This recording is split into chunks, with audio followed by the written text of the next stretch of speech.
Which of the world's wiseacres, I wonder, was responsible for the aphorism that the best things in life are to be found at its edges? It's too vague, of course. So much depends on what you mean by best and edges. Most of us prefer the central. It is safe. You know where you are. But amusing? Well, hardly. Quite so, as my friend Mr. Bloom would have said. But then Mr. Bloom has now ventured over the borderline. He is, I imagine, interested in edges no longer. I've been reminded of him again, as if there were any need, by an advertisement in the Times. It announces that his house, Montresor, is for sale. This charming freehold residential property, 38 acres, the matured grounds of unusual beauty, I don't deny it. But was it quite discreet to describe the house as imposing? A pair of slippers in my possession prompts this query. It is important in such matters to be clear and precise, and, alas, all I can say about Mr. Bloom can only be vague and inconclusive, as indeed he was. It was an afternoon in May. I'd been to see a friend who, after a long illness, was now creeping back into the world again. It is a relief to leave a sick room, to breathe freely again after that stagnant atmosphere. I even found myself whistling as I climbed into my two-seater. I released the brake. She leapt to life. I felt adventurous. It would be miserably unenterprising to go back by the way I'd come. I would just chance my way home. 2 or 3 miles further on, I caught my first glimpse of Mr. Bloom's house, of Montresor, and the mere quiet, diffident looks of it brought me instantly to a standstill. Imposing.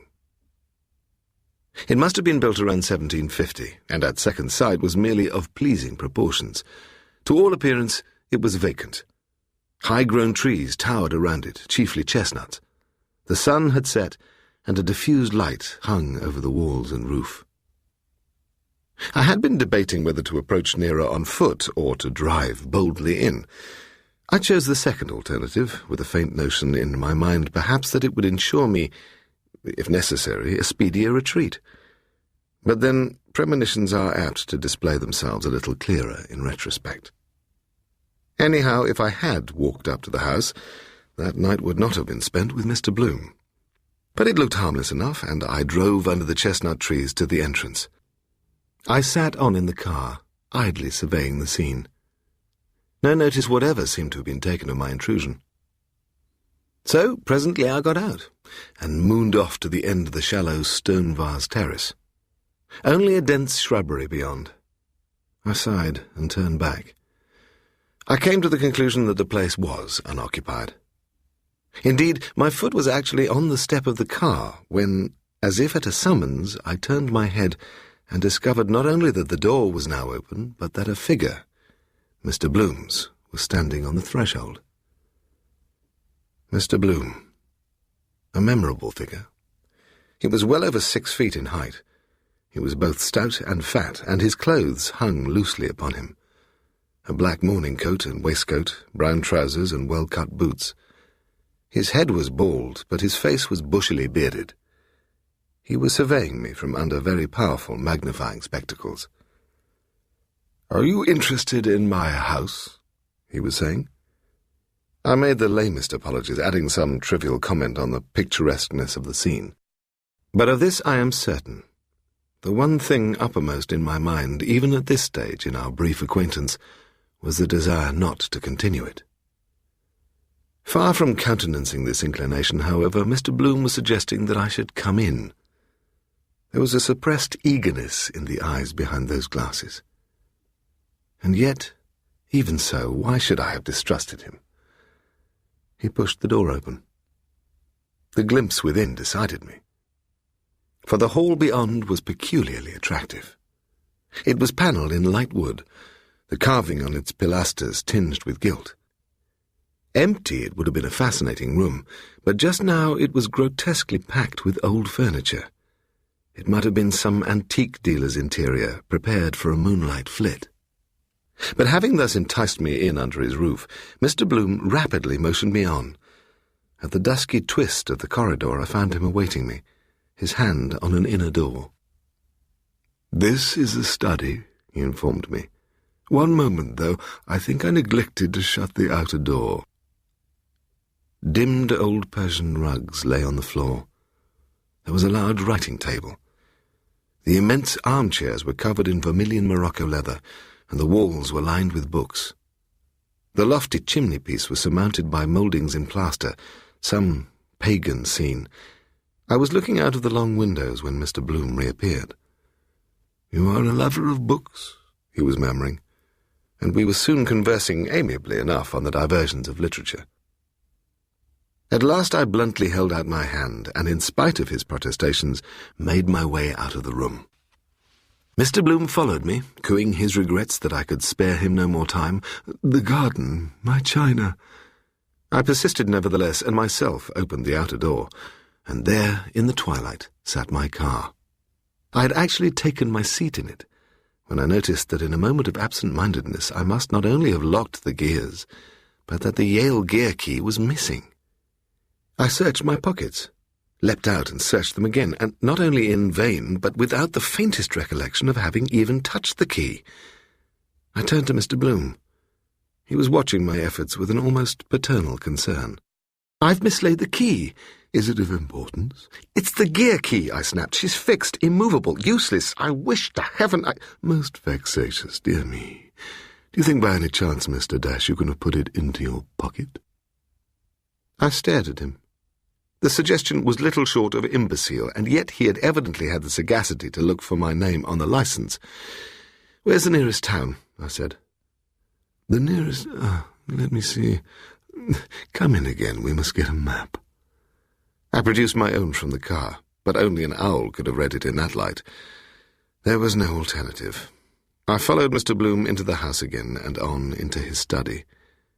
He lit a couple of candles, and we sat at the writing table and examined the map. The position was ludicrous. Montresor was miles from the nearest village. I folded my map and sat glooming. "But why be disturbed?" he entreated me. "Why, a misadventure, but of no importance. You will give me the pleasure of being my guest for the night. Say no more." I protested, and once again began searching my pockets. "Ah, I see what is in your mind. Think nothing of it. Yes. Comforts, convenience curtailed, I agree. But my good housekeeper always prepares a meal sufficient for two. Mere habit, Mr. Dash. And I will forage for myself." He beamed.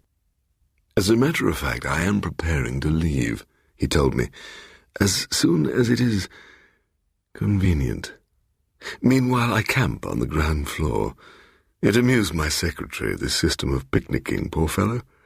At least for a while." He came to a standstill on the threshold of the room into which he was leading me. Candles burned on the oak table set for our evening meal. "I must explain," he was saying, "that my secretary has left me. He's left me for good. He is dead."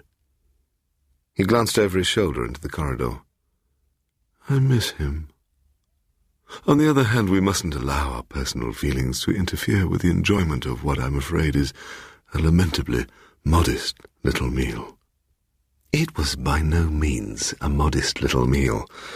Our cold bouillon was followed by a pair of spring chickens, the white sauce on their breasts adorned with fragments of cucumber, truffle, and mushroom. There was an asparagus salad, and neighbouring it were silver dishes of meringues and a wine jelly thickly clotted with cream. Champagne was our only wine. Between mouthfuls, Mr. Bloom indulged in general conversation of the exclamatory order. It covered a pretty wide autobiographical field. He told me of his boyhood in Montresor. The estate had been in his family for 2 centuries. For some years he'd shared it with his 3 sisters, all now dead. By the time we'd set to work on some camembert cheese, Mr. Bloom's remarks about his secretary had become almost aggrieved. "He was of indispensable use to me in my work. Indispensable. We differed in our views, of course. No human beings ever see perfectly eye to eye on such a topic. In a word, the occult." He laid his left hand on the table. "We succeeded in attaining the most curious and interesting results from our little experiments. I could astonish you." I tried in vain to welcome the suggestion. "My own personal view," he explained, "is that his ill health was in no way due to these investigations. My secretary, Mr. Dash, was found dead in his bed. That is, in his bedroom. Speaking for myself, I should prefer to go quickly when I have to go at all. You will agree, my dear sir, that to see eye to eye with an invalid for any protracted period is a strain. Not a happy youth, ever, but still meaning well. We shared the same interests. He had his own views, but was at times exceedingly obstinate about them. He had little staying power." He refilled his glass. "You know the general process, of course." And he forthwith embarked on a long and tedious discourse concerning the uses of the planchette, of automatic writing, table-tapping, and all the other paraphernalia of the spiritualistic sales.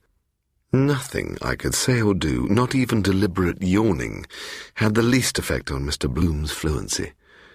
Lung trouble appeared to have been the cause of his secretary's final resignation. But if the unfortunate young man had night after night been submitted to the experience I was now enduring, boredom alone would have accounted for it. The cascade of talk suddenly ended. Mr. Bloom fixed me in silence under his glasses. "You yourself have possibly dabbled a little in my hobby?" I had indeed. In my young days, my family had possessed an elderly female friend, a Miss Allgood. She was gaunt, loquacious, and affectionate, and she had a consuming interest in the other world. I hear her now. On the other side, my dear Charles. Another plane, Charles. I used to go to tea with her occasionally, and she would bring out the little round table and the wine-glass and the cardboard alphabet, and we would ask questions of the unseen, and she would become flushed and excited, while she urged me now to empty my mind and now to concentrate, and we enjoyed astonishing revelations. These spiritualistic answers to our cross-examination were at the same time so unintelligibly intelligent and yet so useless that I had been cured once and for all of the faintest interest in the other side. I explained this to Mr. Bloom. I don't say that you get nowhere, but my personal opinion is that the whole business is a silly and dangerous waste of time. His eyes never wavered. Quite so, but not exactly. Nowhere, it may be. And then as I sat looking at him, his face went out, so to speak. It became vacant. The unspeculating eyes remained open, but he, Mr. Bloom, was gone. And for perhaps 2 minutes I sat there in a solitude I do not covet to experience again.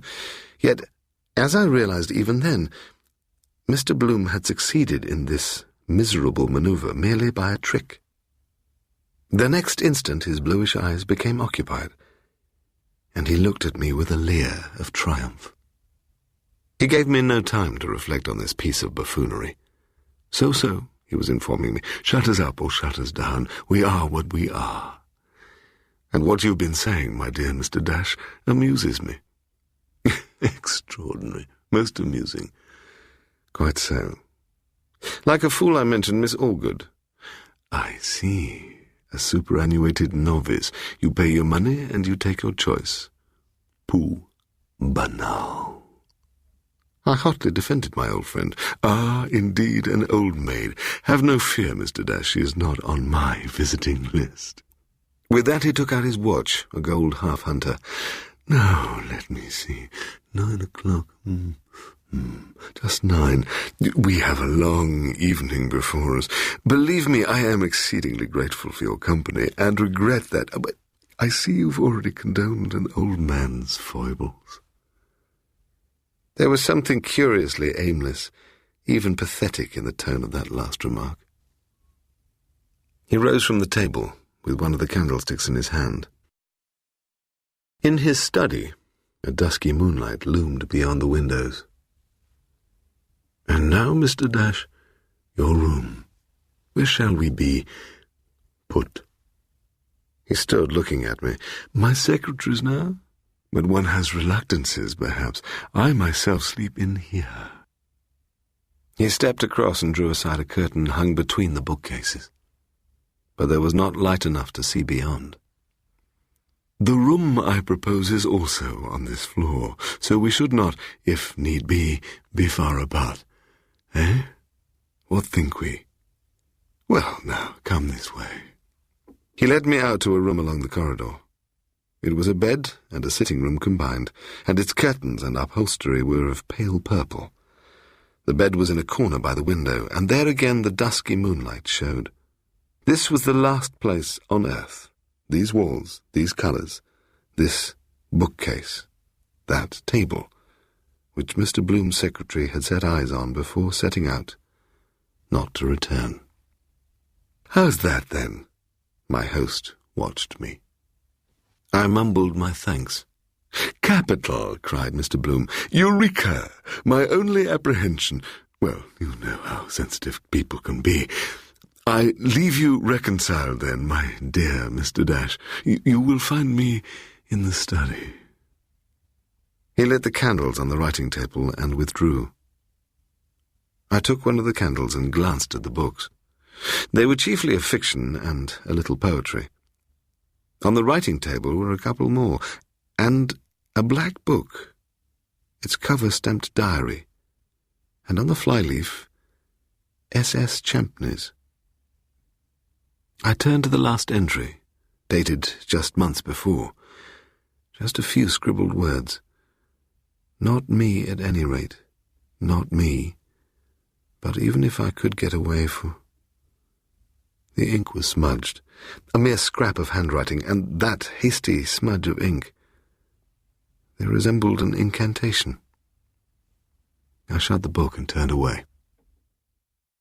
To my astonishment, a log fire was burning handsomely in the grate when I returned to the study, and Mr. Bloom, having drawn up two of his voluminous armchairs in front of it, was now encased in one of them. "I hope," was his greeting, "you found everything needful, Mr. Dash. In the circumstances, not that you wouldn't find a complete trousseau in the wardrobe. My secretary, in fact, was inclined to the foppish. No blame, no blame. Fine feathers, Mr. Dash." It is, thank heaven, an unusual experience to be compelled to spend an evening as the guest of a stranger one distrusts. Mr. Bloom did his best to make himself amusing. We discussed music and art. We talked of chance and dreams and disease and heredity, edged on to woman and skated rapidly away. In the midst of a discourse on the progress of human thought, he suddenly inquired if I cared for the game of backgammon. "And why not? Or solitaire, Mr. Dash, a grossly underestimated amusement." But all this badinage, these high spirits, were clearly an elaborate disguise. He was keeping it up, to keep me up. And his attention was divided. One, at least, of those long, hairy ears was cocked in another direction. And at last the question that had been on my tongue most of the evening popped out almost inadvertently. I asked if he was expecting a visitor. At the moment, his back was turned on me. He was rummaging in a cupboard for glasses to accompany the decanter of whisky he had produced. His head turned slyly. "A visitor? Here? No? You amuse me. Callers? Oh, thank heaven, not so. You came, you saw, but you did not expect a welcome. The unworthy tenant of Montresor took you by surprise, confess it. And why not? What if you yourself were my looked-for visitor? What then? Yes, I agree. I was on the watch. Patiently. In due time your charming little car appears at my gate. You pause. I say to myself, here he is. Company at last. Discussion, powwow, even controversy, perhaps. Why not? I step downstairs, and here we are. I assured Mr. Bloom that if it had not been for the loss of my key, I shouldn't have stayed 5 minutes. He chuckled. Howard, are we not forgetting that such little misadventures are merely part and parcel of the general plan? What general plan? Mr. Dash, pray let us no longer treat each other like witnesses in the witness box. Have a little whiskey? Pure malt? A tot? One of the few exasperating things about my poor secretary, Mr. Champneys, was his aversion to alcohol. His own word. £300 a year, Mr. Dash, no less. And everything found. Soda water or Apollinaris? In sheer chagrin, I drank the stuff and rose to turn in. Not a bit of it. With covert glances at his watch, Mr. Bloom kept me there until it was long past midnight, and try as he might to conceal it, the disquietude that had peeped out earlier in the evening became more and more obvious. Once he raised his hand and openly sat listening. "Tell me, Mr. Dash, was I deceived into thinking I heard a distant knocking? In a house as large as this, articles of some value, we read of violence."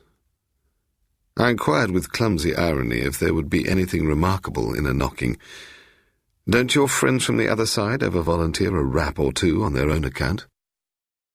A rap or two?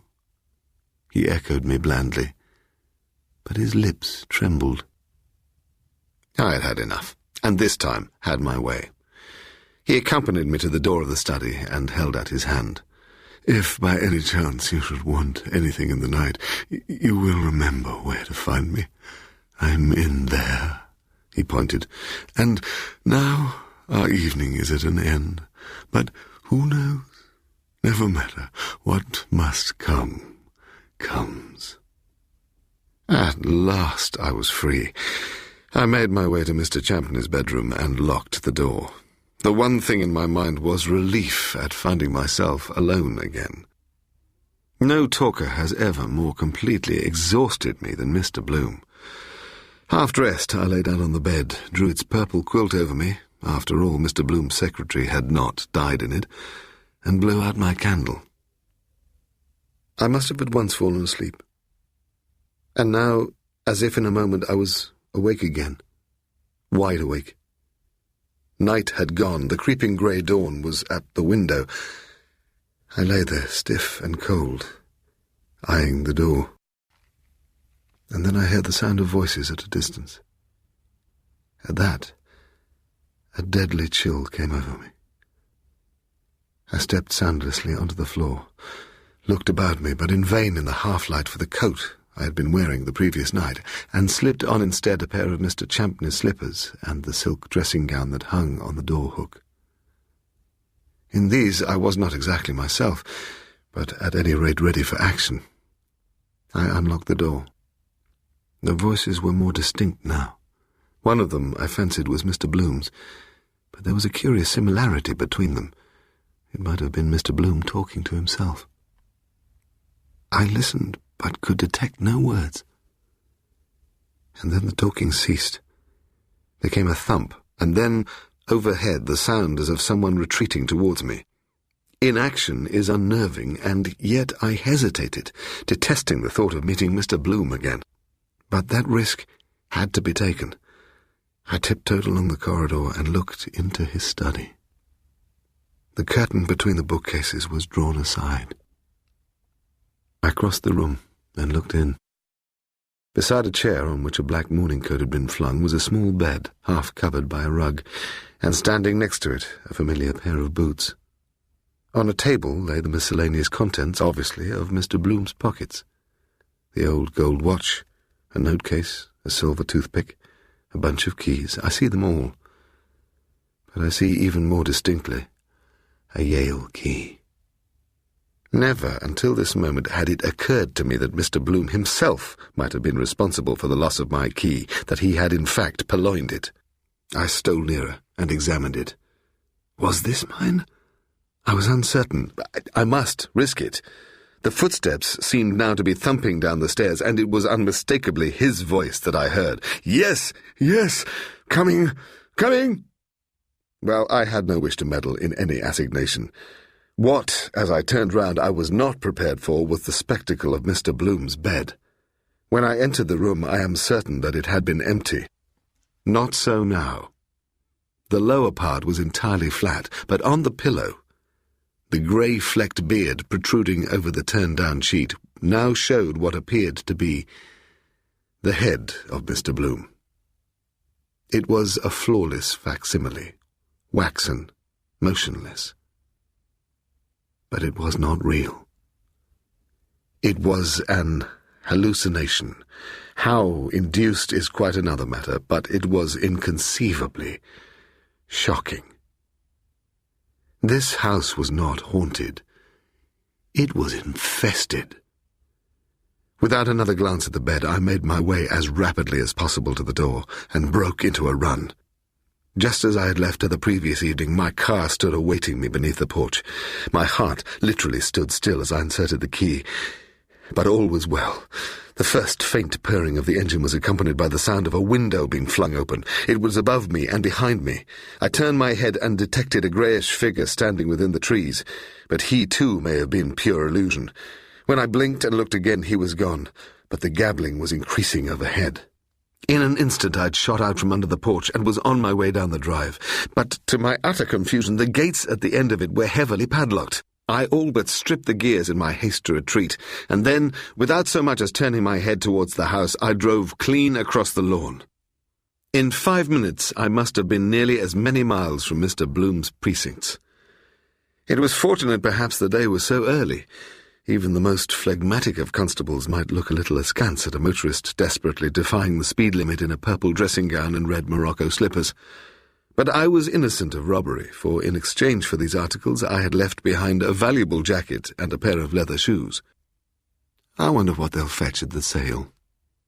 I wonder if Mr. Bloom would have offered me Mr. Champney's £300 per annum if I had consented to stay.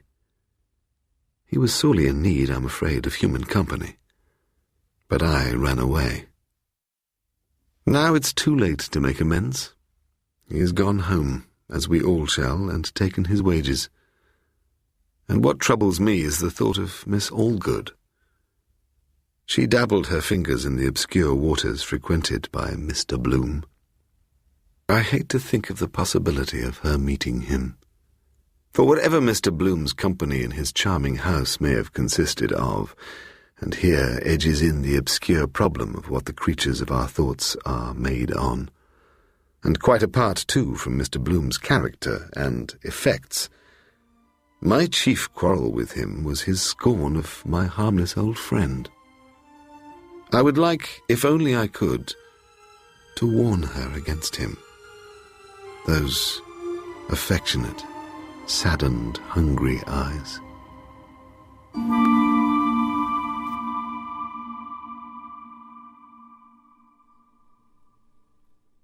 Infested. Without another glance at the bed, I made my way as rapidly as possible to the door and broke into a run. Just as I had left her the previous evening, my car stood awaiting me beneath the porch. My heart literally stood still as I inserted the key. But all was well. The first faint purring of the engine was accompanied by the sound of a window being flung open. It was above me and behind me. I turned my head and detected a greyish figure standing within the trees, but he too may have been pure illusion. When I blinked and looked again, he was gone, but the gabbling was increasing overhead. In an instant I'd shot out from under the porch and was on my way down the drive, but to my utter confusion the gates at the end of it were heavily padlocked. I all but stripped the gears in my haste to retreat, and then, without so much as turning my head towards the house, I drove clean across the lawn. In 5 minutes I must have been nearly as many miles from Mr. Bloom's precincts. It was fortunate perhaps the day was so early. Even the most phlegmatic of constables might look a little askance at a motorist desperately defying the speed limit in a purple dressing gown and red Morocco slippers. But I was innocent of robbery, for in exchange for these articles I had left behind a valuable jacket and a pair of leather shoes. I wonder what they'll fetch at the sale. I wonder if Mr. Bloom would have offered me Mr. Champney's £300 per annum if I had consented to stay. He was sorely in need, I'm afraid, of human company. But I ran away. Now it's too late to make amends. He has gone home, as we all shall, and taken his wages. And what troubles me is the thought of Miss Allgood. She dabbled her fingers in the obscure waters frequented by Mr. Bloom. I hate to think of the possibility of her meeting him. For whatever Mr. Bloom's company in his charming house may have consisted of, and here edges in the obscure problem of what the creatures of our thoughts are made on, and quite apart, too, from Mr. Bloom's character and effects, my chief quarrel with him was his scorn of my harmless old friend. I would like, if only I could, to warn her against him. Those affectionate, saddened, hungry eyes.